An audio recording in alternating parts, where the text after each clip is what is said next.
let's start at the beginning. Some of you have heard this story before, but some of it will be new to some of you, some will be old hat. August 2006, I go in for a normal checkup, yearly physical. On a Wednesday, and Friday they call me back. My PCP calls me back and says, you need to come in, can you come in Monday? We need to talk.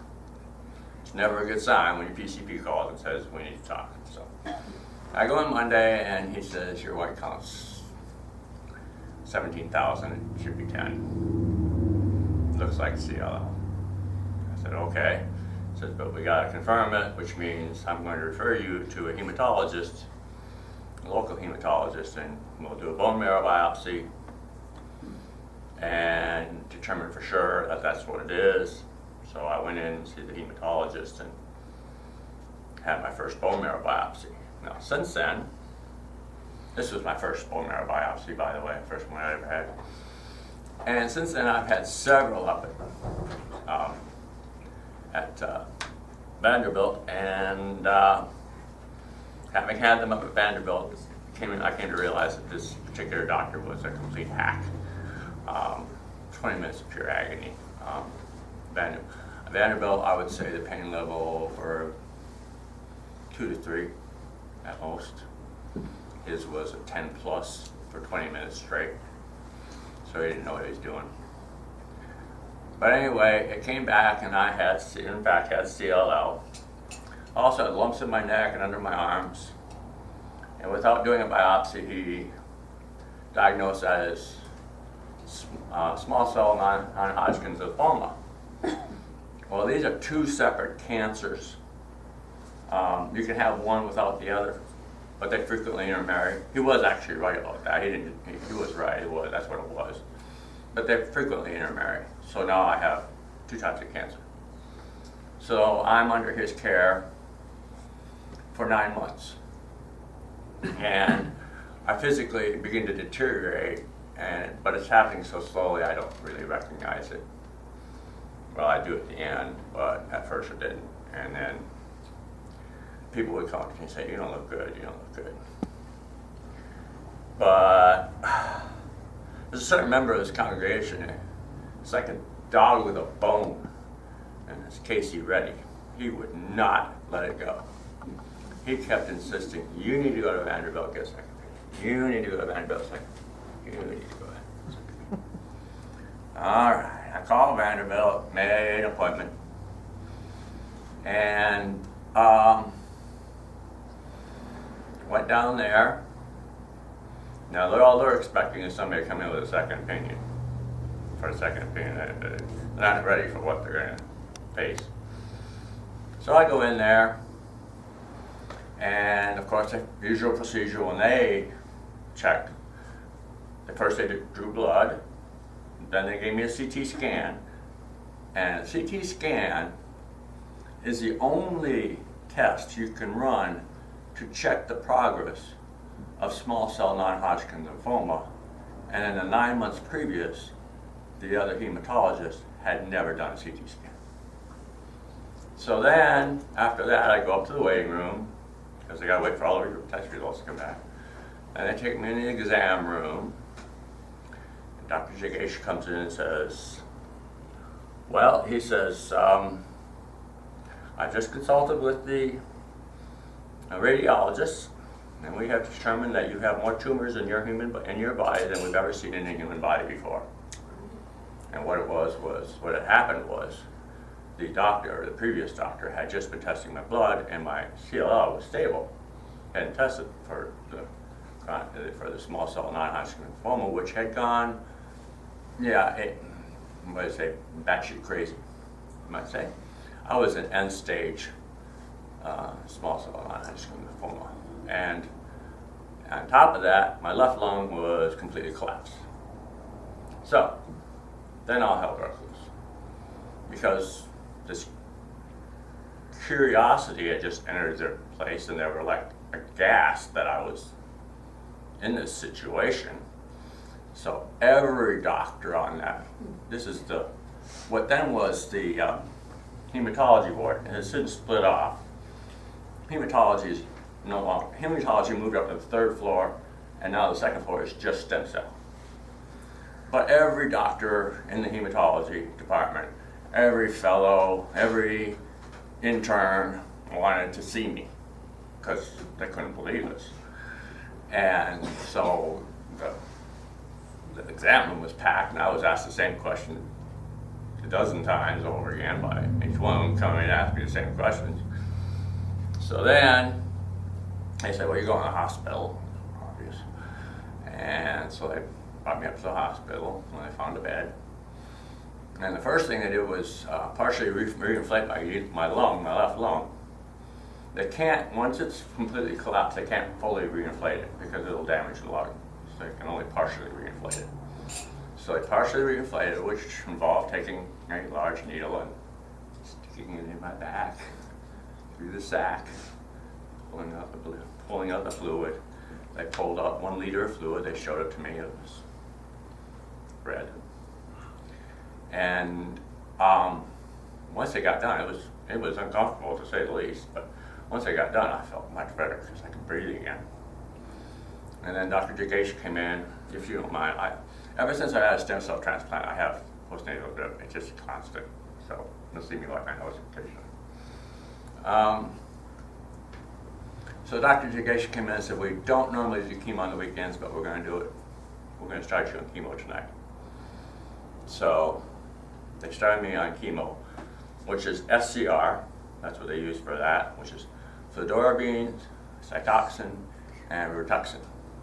Fludarabine and Cytoxan are the chemo, and Rituxan is rat protein, which it's a long explanation of what that is and how that works, and if you want me to tell you about it during the roundtable, I will. So what I learned was that you don't get sick right away with chemo. You know, I'm fine. They're pumping the chemo in me, and Saturday I'm fine, Sunday I'm fine, Monday I'm fine. Tuesday, not so much. Tuesday is when I got really sick. Really, really sick. Started vomiting like crazy. It was so bad that with the door closed to my room, they wheeled the food cart past my door. And just the odor that seeped in when they wheeled the food cart past the door caused me to vomit. So they're giving me all kinds of meds to keep me from doing that. In the meantime, my subconscious is dealing with the fact that I'm maybe dying. So I'm dreaming about heaven, hell, death. I've never dreamt about that before. Haven't dreamt about it since. But that's what your subconscious does. It copes with what's happening with you physically. But then Wednesday morning, I went into convulsions. And that was a strange experience. I don't know if anybody's ever gone into convulsions here. But it's the weirdest feeling in the world because you're mentally completely alert and you have no control over your body at all. So my wife goes running out the hallway, just calls for the nurse. They come in, immediately sedate me, and I go to sleep, and everything calms down. And Thursday, they send me home. In August of 2006, when I was first diagnosed, I was 6'4", 215 pounds. When they released me from the hospital, I was 6'4", 155 pounds. Weak as a kitten, couldn't do anything for myself. Started, there are 6 courses. That was the first one. I had 5 more courses. Afterwards, not while I was there the first time, but when I saw Dr. Jagesha the next time. By the way, Dr. Jagesha is the head of the whole thing. I mean, he's the head cheese. I just happened to get him with pure chance. That was the opening. That was the doctor had the opening that day. So he's the big cheese. He's head of stem cell transplant clinic, head of hematology. He's the big cheese. He comes in and he says, well, we didn't know if the cancer was going to kill you or the chemo was going to kill you that weekend, but we didn't. You know, we thought, yeah, probably not going to make it to this weekend. But I did. And after 5 more rounds of chemo, went into remission, back to work. 4 years went by, everything was fine. you know, I go on fine checkups and stuff. And in winter of 2011, I started feeling bad again, so I went in, and sure enough, I relapsed. So, by the way, I didn't mention this, but because of Casey, you probably saved my life. And, sorry. So then I go back in, and now I've got to go through 6 more rounds of chemo, which is chemo Monday, Tuesday, Wednesday. I know from before, the pattern is Monday, Tuesday, Wednesday I'm fine, Wednesday night I start getting nauseous, Thursday I'm nauseous, Friday I'm nauseous, Saturday I start getting feeling better again. The only problem is you got to go back on Thursday to get what's called an elastic shot. And that's to promote white cell growth, but you got to have it 24 hours after the chemo. So the first time I went to Hope Lodge every time, and this time I didn't feel like going to Hope Lodge. I just wanted to drive myself down, but I had to find somebody to drive me on Thursday because I knew I wouldn't feel good on Thursday. I feel like crap. And so Casey, again, volunteered to drive me down every Thursday. So I got to know Casey very well. We had some long talks together, and he explained to me how easy it was to learn advanced mathematics. He's talking to somebody who majored in English. And we got in some discussions one time. I have a funny story to tell. We were coming down. He likes to take 65 to 96 over to 41 and back up. So we're going on 65. Zzz, we're talking. Zzz, right past that. He says, oh, no big deal. We'll catch 840. We'll go 840. 840, way back. We were almost to Columbia before we turned the car around. So we were just talking. So that was pretty funny. But anyway, I got through that, went into remission again. And then in August of 2012, I started feeling bad again. So I went in, and the doctor said, it's probably CLL coming back. So we're going to do another bone marrow biopsy. Well, it wasn't CLL. It was called MDS, Myelodysplastic syndrome. The only way you can get myelodysplastic syndrome is if you've had chemo. That's the only way you can get it. If you have never had chemo, you will never get myelodysplastic syndrome. Myelodysplastic syndrome is nasty stuff. Very nasty. Attacks your immune system very badly. And it attacks white cells, lymphocytes, red cells, platelets. It attacks everything. So I'm getting blood transfusions, platelet transfusions. There's nothing they can do about the lymphocytes and the white cells. They just stay low. So now they got scheduled, and there's only one treatment for MDS. One, there's no chemo, there's nothing else. There's one treatment, and that's stem cell transplant. That's it. That's it, the only option. Well, fortunately, about 4 years before, they tested all my siblings, and my sister was a perfect match, so they get a hold of her, start arranging everything. But it takes a while, because they got to do preparatory stuff. And one of the things they do is they do a full x-ray of your teeth, because in normal people, teeth rot from the outside in. But in chemo patients, they rot from the inside out. So you can't see. You look like you have beautiful teeth, but they're all rotten on the inside. And they came back and said, yeah, that one can't come out. Full extraction. So they set up full extraction. Of course, now platelets, which is the blood clotting stuff, is constantly being eaten up by the MDS. So what they have to do is they have to load me up with the platelets and then get me into surgery so that there's enough platelets to clot. And they remove all my teeth. Prior to this, I had gone to the dentist, and he had fixed me up with temporary dentures, which had another purpose, which I found out later, which really weren't going to be very good as dentures. In fact, they were useless.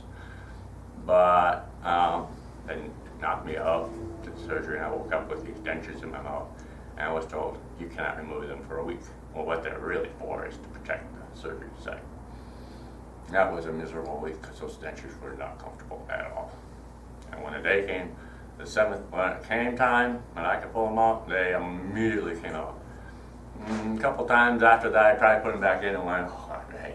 So the rest of the time, before the transplant and after the transplant, because after the transplant you have to stay in Nashville for 100 days. Can't be more than 20 minutes from the clinic at any time. So for that entire time, I toothless. So that was interesting because, yeah, toothless diet. Wouldn't recommend that one either. The cancer diet and the toothless diet, I recommend it. So then, they bring my sister down because we have to be tested. So my sister comes down for testing. And I go in to get tested and I see all these tubes lying on. Oh my God. They pulled 18 tubes of blood from me. 18. My sister wins. They pulled 21 from her. They check everything to make sure that there's nothing in the way of the transplant. We made it, and everything is good. We both passed, flying colors. So then they've got to put a triport in, which you've heard of a central line, kind of the same thing. So they give me like a conscious sedation, so I can hear them and I can follow instructions. And what they do is they stick a tube right about here and thread it to a major vein to just above your heart. Oh, by the way, to go back, I had so many tumors in my body that all my internal organs were displaced, including my heart. My heart wasn't where it belonged. It was in a different place. So they string this thing down just above my heart, and then out comes the other end, comes the tube, and there's 3 little ports on the end of this tube. Nurses love these things. They love them because it allows them so much access. It makes their job so much easier. The only problem is you can't get them wet. So for the rest of the time I was there, it was sponge baths. But so then I go into chemo because I have to have chemo before I get the transplant to knock my immune system down and get it down. So they're using some very harsh chemo. And the one they use, stick out my memory forever, is called Bifuden. Bifuden has some weird strain. It has some after effects, interesting ones. You know when they say you have chemo, you lose your hair. Most people think you lose your hair. No, with Bifuden you lose your hair. I mean you lose all of your hair. It all falls out. And the other thing it does is it allows mold to grow on your body. And the mold grows anywhere where it's warm and moist. I will leave that to your imagination where the warm, moist parts are on your body. So I've got mold growing on me, I've got no hair. And when you get a donor-related stem cell transplant, it takes 2 weeks for it to what they call engraft. So they give me 4.3 million stem cells from my sister. Next day I go in, they draw blood. I said, aren't you taking the same stem cells out you just put in? They said, oh, no. Within the first few hours, they all migrate into the bone marrow. I said, how do they know to do that? They said, they just do. The first piece of scientific information that just blew my mind. So it takes 2 weeks for them to engraft, at which time you don't have an immune system because they just destroyed your other one, or practically destroyed it. So 1 week in, I get an infection. So I'm not engrafted yet, have no immune system. So they start hanging lots of antibiotics, do cultures, find out it really is an infection. It's a staph infection, which if you all got a staph infection, you go to the doctor, give you a prescription, you go to get a bottle of pills and take them. And somebody that has no immune system, staph infection can be quite dangerous. So what they decide they have to do is they have to jumpstart my immune system. Her immune system, I should say. And they can do this. They give you the same Neulasta that I told you about earlier, to, same shots, you get them in your belly. And they don't like doing it because they know what's going to happen. They didn't tell me ahead of time. I hope maybe I was the exception to the rule, but I wasn't. When you do that, it sends the bone marrow into hyperdrive. And I experienced pain on a level I didn't think existed for 10 hours that night. I tried to explain to people what this felt like, and then my best explanation is like flat on the ground, have somebody sit on your legs and pound on your kidneys for 10 hours. It was amazing. Probably the hardest thing I did while I was out there. They gave me morphine, but they're afraid to give me too much morphine because I was in such a weak condition. So they would give me morphine every 4 hours. It wouldn't go away. It was slacking for about a half an hour and then come pounding on back again. So Sunday morning comes. The pain has actually subsided. More Neulasta. Oh my God. Sunday night, same thing. Pain, unbelievable pain. To the point where I can't even talk. I'm just to the point where I'm just curled up in a ball. Can't even talk. And the nurses, there's nothing they can do because they're afraid to give me too much morphine. So Monday they come in, more Neulasta. Monday night, I said, well, this isn't too bad. I'm not that much, I'm hardly any pain at all. So Tuesday they come in, they draw blood. I've got a fully functioning immune system. It worked. Now here's the other one. I got 4.3 million stem cells. These stem cells, and this has got to be due to DNA, they turn into individual cells, white cells, lymphocytes, platelets, T cells, whatever. All part of the immune system. And they do it in a perfect proportion to form a perfect immune system. Each one of these cells knows exactly what to turn into so that you end up with the exact proportion of each cell you need for an immune system. How do they know to do that? They just do.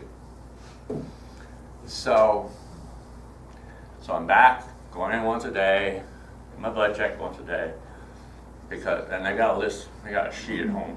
I got a sheet I'm staying in the apartments across the street, and I got a sheet this long. If any of these symptoms show up, call immediately. Because stem cell transplant is not something to be taken lightly. They do not take it lightly out there. The odds of survival are 60%. So 40% people die from the stem cell transplant. So they have a long list because they say the sooner we can get to you, the better. So if you have any of these symptoms, you call us immediately. That's why you can't be more than 20 minutes away. Because they want you in the hospital ASAP if any of these symptoms show up. So the only real symptom that showed up was I had some graft versus host disease, which is exactly what it sounds like. It was on my arms and back, and it's exactly her graft versus me on the host disease. What her immune system, her immune system doesn't like my body because it's not her body, it's something else, it's foreign. And so I'm taking tons of anti-rejection doses. But I did get some graft versus host disease, and they treated that, and that was fine. So I had to take steroids and other stuff for that. And going along, 30 days in, I get the results from my first bone marrow biopsy after the stem cell transplant. And Sarah walks in. Sarah is the stem cell coordinator at the clinic. Sarah walks in and goes, on a scale of 0 to 10, you're a 10. It worked beautifully. 7 days later, my wife was killed. And I'm not going to go into detail on that because it's still too painful. So 37 days in, my wife passes.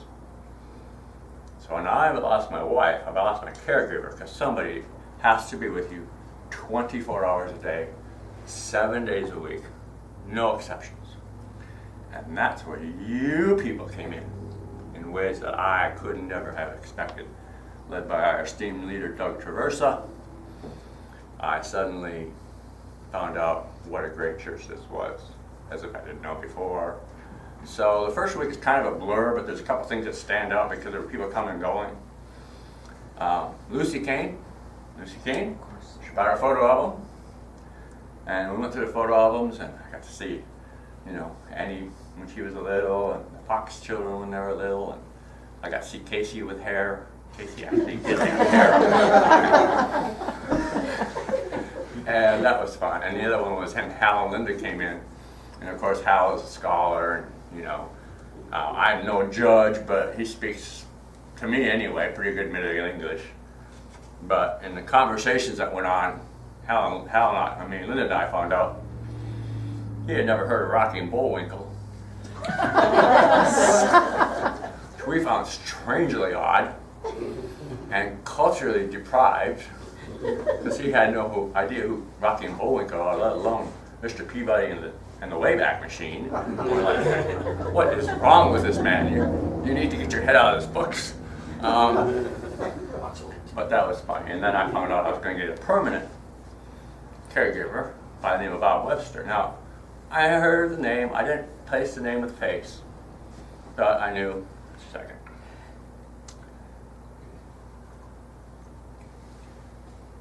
I knew this guy was coming in to stay with me as a permanent caregiver. So I'm sitting there in the morning waiting for this guy to show up.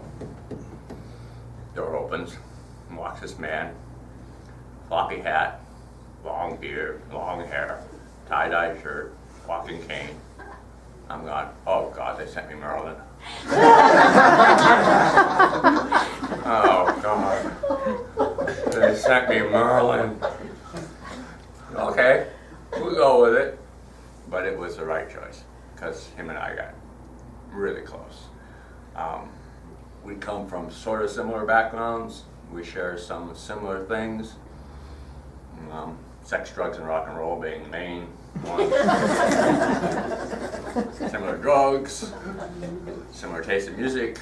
The first one is kind of universal, so, but he was a great counselor to me. And he was there for me, and we became very close friends, and I got to know his wonderful wife and his later on I got to know his wonderful wife and his absolutely amazing son, Wyatt. So there really wasn't anything after that out of the ordinary. Everything kind of went along smoothly after that, till the 100 days were up and I was allowed to go home. And I got home, 100 days were up. Brian's working at Dell 5 days a week, and Bob's gone. Now I'm alone at home, and Mary Jo's everywhere, because she of course decorated most of the house, so reminders of her everywhere. So the next time I went in for clinic, Dr. Jigesha and Carrie, who is his PA, which is a physician's assistant, which is higher than a nurse, but not as high as a doctor, sort of in between, immediately recognized that I was suffering from depression. And they said, we understand this is short-term depression brought on by grief, but our concern is that short-term depression can become long-term depression, so we recommend you get counseling. And I took their advice, and I am still in counseling today, and it's been wonderful. So then I go in counseling, and the summer comes and goes, and all my blood work's coming back normal, and everything's looking rosy. October, I go in for my clinic, and I look at Carrie, and I said, Carrie, I've had this premonition that I'm going to be dead in a year. No, you have to understand, the blood tests are already back, and everything's normal. She looked at me like, what? I said, I just had this premonition. I'm dead within a year. Whatever, premonitions come and go, whatever. So November I go back in, and all my counts are screwed up. And they go, Dr. Jiggy, she comes in and goes, that's probably the CLL. Let's come back. No big deal. We've got this wonderful new drug. It's just amazing. You know, it's going to be great. Everything's going to be fine. But we need a bone marrow biopsy just to confirm. Okay, another bone marrow biopsy. Had a bunch of these, by the way. And the bone marrow biopsy comes back. They have to send them to Seattle. I don't know why. But they have to analyze them and see. They send everything to Seattle and it gets analyzed and then the results get sent back. So a week later I go in and they walk in grim-faced. And they go, it's not CLL. So what is it? And they said it's acute myeloid leukemia. Well, I don't know if you know anything about leukemia, but acute myeloid leukemia is the Mac Daddy of leukemias. It is, see, up to that point, with the stem cell transplant, there was a possibility I could even have a cure. I mean, I could actually cure. Never have CLL again or MDS or anything. AML is incurable. At that point, I went from being possibly curable to being terminal. And so I went home that night and had a good old 2-hour pity party for myself, going, why me? Why is this happening to me? Oh my God, blah. And I got up the next morning and I said, all right, it's time to put on your suit of armor. I didn't put on your suit of armor again, because I've got to go in December and I'm going to be there for nearly a month. And so I go in and they give me what they call 7-3. It's 2 different kinds of chemo, simultaneous. The 3 is your standard chemo in a hanging bag. It takes about 2 hours to drip. The 7 is 7 straight days, 24 hours a day, chemo. It never stops dripping for 7 days. And Dr. Kasim, who is another one of the doctors, comes in the 6th day and says, wow, you're tolerating this chemo really well. Should have punched him in the nose right there. Because the next day, everything went to hell in a handbasket. It started with the vomiting, then came the diarrhea, and then came what I was told later, this particular chemo can cause complete loss of, what do you call it, balance. In other words, if I tried to stand up, I would just fall over. I mean, my equilibrium was gone, no longer. Because, so in order to go anywhere, I had to have people hold me up while I was doing that.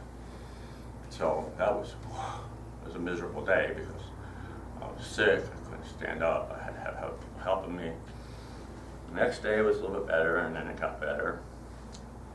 And eventually it went away. I mean, it did that for a couple of days. It all went away. And so now I'm stuck there for 3 more weeks because this chemo has really hammered my immune system. So now I gotta wait for my counts to come back up, which takes a long time after this chemo. And so I'm laying there, they're coming and testing my blood every day. My white count's still 0.3. Normal is, let me see, normal is 7 to 10,000, and mine was 0.3. That's how much my white count was, how low my white count was. Eventually, they do start coming back. Eventually, they start coming back up. When they get high enough, they let me go. They discharge me. Happy day, because I've been eating hospital food. Well, actually, I had my son bring in some food. It's hospital food. You can only endure it for so long before you wash your hands and go, fine, bring me some stuff. And television, which was up there, it's like 5 watchable channels. But I had my books, so. But I was glad to get out. And a month later, I had to go back in for 5 days for follow-up chemo. And then a month later, I had what's called a DLI, donor lymphocytic infusion. What they do is they have my sister come back down, and they take lymphocytes from her. Millions of them. They're tiny little things. The advantage to this is they can freeze lymphocytes. Okay, so she's only got to come down one time. So they get the lymphocytes, and they give them to me, and I'll tell you how tiny they are. What do you call it? It's about that big and round, and had that much liquid in it, and it was 1 million lymphocytes, 1 million in that much space. They're tiny. What they do this for is, it's like jump starting your car. It jump starts your immune system. Boy, did it jump start our immune system. Because then I started getting all kinds of fun stuff. Graft versus host disease. I got chronic graft versus host disease of the skin, acute graft versus host disease of the skin, chronic graft versus host disease of the eyes, chronic graft host versus whatever of the mouth. So here I am back on anti-rejection drugs, steroids. So basically, right now I'm taking basically the same composition of drugs I was taking last summer, and so now where am I now? Right now I'm in remission. Feel fine. I've gained weight. Got to avoid the sun. Be very careful about not getting sunburned. But my life is pretty normal. I told my doctor recently, I said, I'm very apathetic about my disease. And, I said, it's going to do what it's going to do. No sense in me worrying about it or fretting about it. It's biology, simple biology. I'm going to relapse at some time. I don't know when, but it's going to happen. So the last part of this is how all these trials and tribulations and tragedies has affected my life. Well, let me go back to 2007, after my first chemo. This is a great example. I was a world-class warrior. I mean, world-class. You don't understand. And one day I found myself worrying about the fact that I didn't have anything to worry about. That's world-class worry. Okay. So I'm laying in my lazy boy. My wife walks in and goes, washing machine just stopped. Won't work. I said, call the repairman. So she calls him over. She walks in very sheepishly because she knows I worry about everything. And so repairman comes over, wants to go out, door creaks open. She edges it in very sheepishly and goes, it's the motor. It's not worth fixing. I look at her and say, then go buy a new washing machine. And the look on her face was, who is this man? Somebody has replaced my husband. Oh, I gotta go back and tell the story about Bob Webster. Yeah, here we go. Bob Webster has 2 dietary loaves in his life that I know of. One is pickles, and the other is sushi. And we happened to be going, when we went grocery shopping, to the Bell Mead Kroger, and being that it was the Bell Mead Kroger, it had a sushi bar. So once I found out he really liked sushi, I kind of made a game of pushing the cart up and down the aisles and kind of avoiding the sushi bar, But of course we'd always end up in front of the sushi bar. And seeing Bob in front of a sushi bar is sort of like seeing a 10-year-old child in front of a candy bar, in front of a candy counter, his eyes get big. Because sushi, has to be eaten fairly quickly, so he's got to choose amongst all the sushi, but he got sushi every week. Indeed he did. But so, what has happened since then is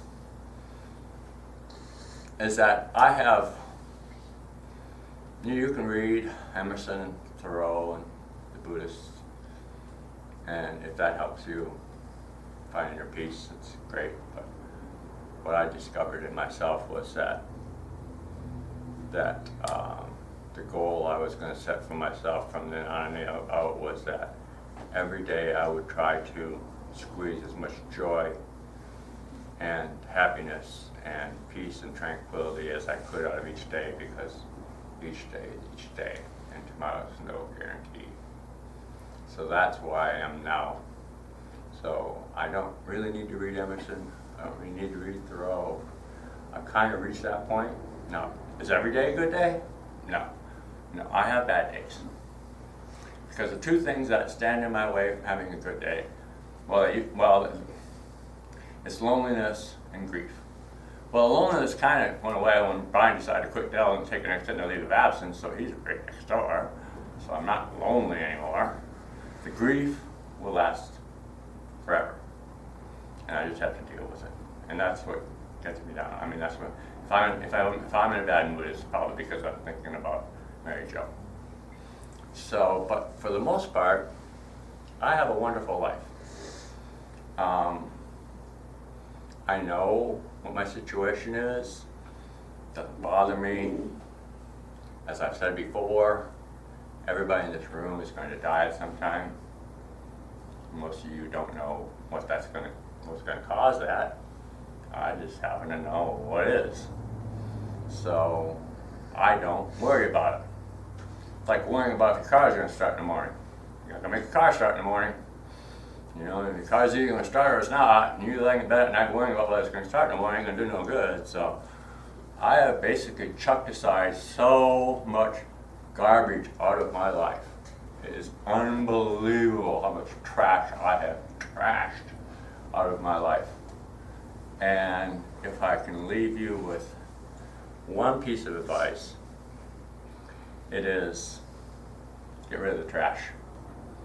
Get rid of the trash, because life's too short. And so with that, I leave you with that. You may take that with whatever grain of salt you want. That's where I am now, and I wanted to make this talk so you could understand that without the physical aspect of what happened to me, I would not have reached the mental attitude I have now. In fact, I met two men up in 10T, which is the leukemia ward, in the family room, both my age, both AML. Neither one of them had a stem cell transplant. Both of them were, oh, it was me, woe is me. I got AML. Oh, God. So I couldn't get out of that room fast enough. I'm thinking, well, really? You have limited time left, and this is how you're going to spend it? I mean, I don't judge people. If that's what you want to do, go ahead and do it. I just don't choose to do that. You know, what time I have left, I want to make them. I don't go there.